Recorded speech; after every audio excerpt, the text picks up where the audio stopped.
नमस्कार साथियों, welcoming you to our lecture part number 2 PPB. हम लोग दोस्तों पीपीबी के प्रीवियस ईयर क्वेश्चन को डिस्कस कर रहे हैं। इससे पहले दोस्तों मैंने आपको 25 क्वेश्चन पहले पार्ट में करवाए थे, पहले वीडियो लेक्चर में। आइए हम लोग दोस्तों नेक्स्ट क्वेश्चन से शुरुआत करते हैं। दोस्तों पहला क्वेश्चन है, NSC pledge with a post office with nomination in the favour of XYZ blank bank claims against this NSC national saving certificate. Option A कर रहा है will have priority only after nominee, option B कर रहा है will have priority, option C has to be decided in the court, option D none of the above. दोस्तों correct answer है option B. जब भी एनएससी प्लेज होता है post office से नॉमिनेशन XYZ के फेवर में होता है, तो बैंक का जो क्लेम होता है इन सभी एनएससी का, उसका प्रायोरिटी होगा। Option B is correct. Next question है दोस्तों, इनमें से कौन सा डिस्ट्रीब्यूशन या मार्केटिंग चैनल का फंक्शन नहीं है? पहला है मार्केट इन्फॉर्मेशन, दूसरा है प्रमोशन ऑफ द प्रोडक्ट, तीसरा है कॉन्टैक्ट विद द बायर, चौथा है none of the above. So please try to understand these questions are very important from the examination point of view because they have been asked in previous year, so concept might be repeated. सो दोस्तों आपसे पूछा जा रहा है कि कौन सा function नहीं है डिस्ट्रीब्यूशन या मार्केटिंग चैनल का। दोस्तों इसका सही जवाब है नन ऑफ द अबव, यानी ये तीनों के तीनों हमारे फंक्शन है डिस्ट्रीब्यूशन या मार्केटिंग चैनल के, चाहे मार्केट इन्फॉर्मेशन हो, प्रोडक्ट प्रमोशन हो या कॉन्टैक्ट विद द बायर हो। नेक्स्ट क्वेश्चन को देखते हैं दोस्तों। क्या बताया जा रहा है कि जो upon receipt of a garnishee order, यानी कि गार्डनेसी ऑर्डर आया निसी, तो ये जो है बैंक क्या करेगी? पहला है कि सारा अमाउंट को कोर्ट भेज देगी तुरंत, दूसरा है कि कस्टमर को इन्फॉर्म करेगी और कोर्ट को इन्फॉर्म करेगी और ऑर्डर एब्सोल्यूट के लिए वेट करेगी, तीसरा है कि अमाउंट पे कर देगी जजमेंट क्रेडिटर को और कोर्ट को इन्फॉर्म कर देगी, और नेक्स्ट है दोस्तों कि नन ऑफ द, इनमें से कोई नहीं। दोस्तों करेक्ट आंसर है इसका ऑप्शन नंबर बी। देखिए जब भी कोई रिसिप्ट होता है किसी गार्डनेसी ऑर्डर का निसी, तो बैंक क्या करेगी? कस्टमर को इन्फॉर्म कर देगी और कोर्ट को, और ऑर्डर एब्सोल्यूट के लिए वेट करेगी। Option number B is correct. Next question है दोस्तों कि personal value serve which of the following purpose, यानी पर्सनल वैल्यू जो है इनमें से कौन सा पर्पस सर्व करता है? ऑप्शन ए है स्टैंडर्ड ऑफ बिहेवियर, ऑप्शन 2 है decision making and conflict resolution, option 3 है perception and motivation of employ, option 4 है strong influence on behaviour and attitude. तो करेक्ट ऑप्शन को देखते हैं 1 and 2, 1 to 4, 2 to 4, 1 only। दोस्तों इसका सही जवाब है 1 to 4। तो कहा जा रहा है दोस्तों कि पर्सनल वैल्यू जो है इनमें से चारों के चारों फंक्शन को सर्व करते हैं। बिहेवियर का स्टैंडर्ड होता है, decision making, conflict resolution, perception and motivation of employ and strong influence on behaviour and attitude. Next question पे आते हैं दोस्तों। एज पर आरबीआई एक्ट 1934, आरबीआई एक्ट 1934 के अनुसार कम से कम कितना मीटिंग होगा मॉनेटरी पॉलिसी कमेटी का एक साल में? 2 मीटिंग, 4 मीटिंग, 6 मीटिंग या 8 मीटिंग? बताइए दोस्तों कम से कम एक साल में कितना मॉनेटरी पॉलिसी एमपीसी का मीटिंग होगा? तो आरबीआई का जो एक्ट है 1934 के अनुसार कम से कम 4 मीटिंग होगा दोस्तों मॉनेटरी पॉलिसी कमेटी का एक साल में, तो there should be 4 meeting. Option number B is correct. Next question पे आते हैं दोस्तों कि what is the relationship of a banker and customer in case of goods left by customer by mistake in the bank. मतलब goods जो है गलती से छूट गया उससे बैंक में, तो आपको बताना है कि यहाँ पे कस्टमर और बैंक का क्या रिलेशनशिप होगा।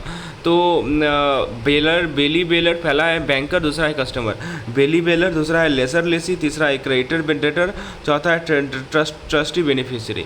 तो यहाँ पे दोस्तों ट्रस्टी बेनिफिशियरी का रिलेशनशिप होगा क्योंकि वो जानबूझकर नहीं छोड़ा है, उससे गलती से छूट गया है। तो option number D will be correct. Next question है दोस्तों कि जो नॉमिनेशन फैसिलिटी है बैंक में, वो बैंक अकाउंट में, वो दोस्तों इंट्रोड्यूस किया गया है as per the recommendation of which committee? Talwar committee, Tambe committee, Nayak committee, Damodaran committee. तो ये जो नॉमिनेशन फैसिलिटी है बैंक अकाउंट में, ये इंट्रोड्यूस किया गया दोस्तों as per the recommendation of Talwar committee. Option number A is correct. Next question है हमारे पास the banker customer relationship stand terminated upon the. तो ये जो बैंक और कस्टमर का जो रिलेशनशिप है ये कब टर्मिनेट होता है, ये सवाल पूछा जा रहा है। ऑप्शन ए कर रहा है कि कस्टमर का डेथ हो जाए, ऑप्शन बी कर रहा है कि कस्टमर पागल हो जाए, लुलेंस हो जाए, इंसॉल्वेंट हो जाए कस्टमर। ए है 1 and 2, 1 and 3, 2 and 3, 1, 2 and 3। दोस्तों बैंकर कस्टमर रिलेशनशिप जो है टर्मिनेट हो जाता है जब दोस्तों इनमें से कोई भी हो, यानी कि 1 डेथ हो जाए, लुनेंसी हो जाए या इंसॉल्वेंसी हो जाए। तो डी नंबर सही है। नेक्स्ट क्वेश्चन है कि किसी एनपीए को बेचना है तो अकाउंट जो है सेलर बैंक के बुक में कितने दिन तक रहेगा? तो ऑप्शन कर रहा है दोस्तों कि एनपीए 12 महीना के रूप में रहेगा, 18 महीना के रूप में एनपीए रहेगा, 24 महीना के रूप में एनपीए रहेगा, 30 महीना के रूप में एनपीए रहेगा। दोस्तों इसका सही जवाब है एनपीए जो है 24 महीना के रूप में रहेगा। तो option number C is correct. किसी एनपीए को बेचना है तो अकाउंट जो है सेलर बैंक के बुक में at least it should be for 24 month NPA. Next question हमसे पूछा जा रहा है दोस्तों कि आरबीआई के पास पावर होता है कि वो करेंसी नोट प्रिंट कर सकती है कितने डिनोमिनेशन का? 2000 का, 5000 का, 10,000 का या 20,000 का। तो करेक्ट आंसर है दोस्तों, आरबीआई के पास पावर है कि वो currency note up to 10,000 denomination का प्रिंट कर सकती है। नेक्स्ट क्वेश्चन है कि जो पॉलिसी है दोस्तों ये हेल्प करता है कि सिचुएशन को अवॉइड करने में, ताकि एम्प्लॉय को इनकरेज करें कि वो कम फॉरवर्ड आए इन जो भी इंफॉर्मेशन है अनइथिकल प्रैक्टिसेस से या इलीगल प्रैक्टिस से रिलेटेड। इसे क्या कहते हैं? Wing blow policy, wind blower policy, whistle blower policy या वर्किंग ब्लोअर पॉलिसी। दोस्तों सही जवाब है इसका whistle blower policy, option number C is correct. Next question है कि garnishee order issued as per section 60 of the dash act. तो garnishee order जो इशू किया जाता है वो सेक्शन 60 कौन से एक्ट के बेसिस पे इशू किया जाता है? Option A NI act, option B है Indian contract act, option C है civil procedure code, option D है मनी लॉन्ड्रिंग एक्ट। बताइए क्या सही जवाब है? दोस्तों इसका सही जवाब है option C civil procedure CPC. तो section 60 of the CPC act के बेसिस पे गार्नेसी ऑर्डर को इशू किया जाता है, इसे सिविल प्रोसीड्यूर कोड भी कहा जाता है। आइए नेक्स्ट क्वेश्चन को देखते हैं। नेक्स्ट क्वेश्चन में आपसे पूछा जा रहा है कि एक माइनर जो है एडमिट हुआ बेनिफिट इन अ फर्म, वो विड्रॉ करना चाह रहा है फर्म से ऑन अटेनिंग मेजोरिटी। जैसे वो मेजोरिटी अटेंड कर लिया तो वो विड्रॉ करना चाह रहा है फर्म से, तो कितना टाइम है वो ऐसा कर सकता है? पहला ऑप्शन है कि डेट ऑफ मेजोरिटी से 6 महीना के अंदर, डेट ऑफ इन्फॉर्मेशन से कि वो एडमिट हो गया बेनिफिट के लिए उसके 6 महीना के अंतर्गत, आइदर ए और B whichever is later, either A और बी विचेवर इज अर्लियर। दोस्तों इसका सही जवाब है ऑप्शन नंबर सी, या तो ए या बी, जो भी लेटर हो, जो भी लेट से हो।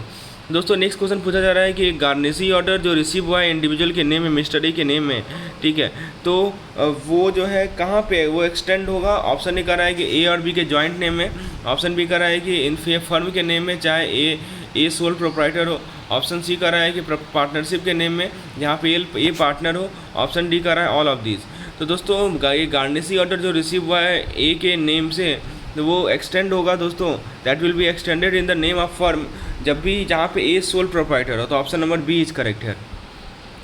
नेक्स्ट क्वेश्चन देखते हैं दोस्तों कि एक नॉमिनी का लीगल स्टेटस क्या है।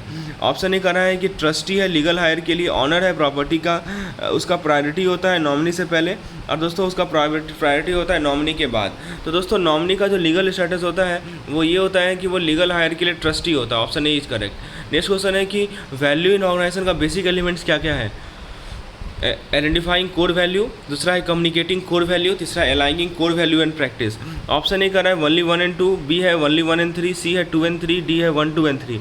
दोस्तों वैल्यूज़ इन ऑर्गेनाइजेशन का जो बेसिक एलिमेंट्स है वो है इन ये तीनों, कि हम कोर वैल्यू को आइडेंटिफाई करेंगे, कम्युनिकेट करेंगे कोर वैल्यू को, और कोर वैल्यू और प्रैक्टिस को अलाइन करेंगे। Option D is correct. Next question आपके स्क्रीन पर है, एक चेक जो है जो लिखा गया है अलग अलग लैंग्वेज में, आधा इंग्लिश में और आधा हिंदी में और बाकी वर्नाकुलर लैंग्वेज में, तो क्या बैंक इसे पे कर सकती है? यस, नो, मैनेजर के डिसीजन पर डिपेंड करेगा, चेक इज़ रॉन्ग। तो ऑप्शन ए इज करेक्ट है, इसको पे कर सकती है।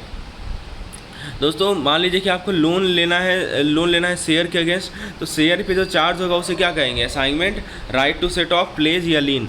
दोस्तों शेयर पे जो चार्ज होगा उसे प्लेज कहा जाएगा, option number C is correct. Next question है कि इनमें से कौन सा मर्जर हुआ था? बैंक मर्जर ऑफ 2019 का मर्जर किस तरह का था? वर्टिकल, हॉरिजॉन्टल, आइदर ए और बी, नाइदर बी और बी। दोस्तों उसे कहते हैं हॉरिजॉन्टल मर्जर। जब 2019 से मर्जर हुआ था बैंकों का, वो दो हॉरिजॉन्टल मर्जर था। इनमें से कौन सा एक क्रेडिट रेटिंग एजेंसी नहीं है भारत में? ऑप्शन ए है इकरा, क्रिसिल, IFCI, केयर। तो दोस्तों इसका सही जवाब है IFCI। तो ये जो है क्रेडिट रेटिंग एजेंसी नहीं है भारत में, option number C is correct. Next question है कि जब दो सेपरेट एंटिटी कंबाइन करते हैं फोर्स को ताकि नया जॉइंट ऑर्गेनाइजेशन बने, इसे क्या कहते हैं? Merger, acquisition, alliance, none of the above. तो दोस्तों इसे मर्जर कहा जाता है, option A is correct. Next question है कि जो फुल KYC एक्सरसाइज होता है दोस्तों, उसे किया जाएगा हर एक कितने साल में हाई रिस्क इंडिविजुअल के लिए और एंटिटीज़ के लिए? ऑप्शन है 2 साल में, 5 साल में, 8 साल में, 10 साल में। दोस्तों जो फुल KYC एक्सरसाइज है वो किया जाता है हर एक 2 साल में, ठीक है, for high risk individual and entities, option 2 is correct. Next question है दोस्तों आपके स्क्रीन पर, as per official language policy for B region branch target to apply in Hindi letter received in Hindi is. तो कितना टारगेट है दोस्तों? 50%, 60%, 80%, 100%। का correct answer option D 100%। Next question है कि जो कंप्यूटर यूजेस का जो MKI से पर्पज़ है वो क्या है? पहला ऑप्शन कर रहा है दोस्तों कि जनरेट रिपोर्ट, दूसरा ऑप्शन कर रहा है कि आप यूज़र नीड को मीट करें, तीसरा ऑप्शन है डेटा को रिट्रीव करें, चौथा ऑप्शन है डे टू डे ऑपरेशन का। पहला ऑप्शन सही है कि रिपोर्ट जनरेट करना, ठीक है, रिपोर्ट जनरेट करना ये मेन ऑप्शन है। फिर दोस्तों बताया जा रहा है कि जो स्केड्यूल ऑफेंस होता है, मतलब एक ऐसा ऑफेंस जो कि schedule of fugitive economic offender act में लिखा गया है, यदि टोटल वैल्यू ऑफ ऐसा ऑफेंस कितना करोड़ से ज़्यादा हो, 10 करोड़ से ऊपर, 50 करोड़ से ऊपर, 100 करोड़ से ऊपर, 200 करोड़ से ऊपर। करेक्ट आंसर है दोस्तों उसका 100 करोड़ से ऊपर। तो फ्रेंड्स ये था हमारा पार्ट 2 लेक्चर। यदि आपको इस तरह का पीडीएफ की रिक्वायरमेंट है तो प्लीज़ व्हाट्सएप में number show on the screen. इसके बाद दोस्तों मैं आपको नेक्स्ट पार्ट 3 लेक्चर लाऊंगा, because we have more than 300 question which have been compiled from the previous year, our last 2 to 3 years। धन्यवाद।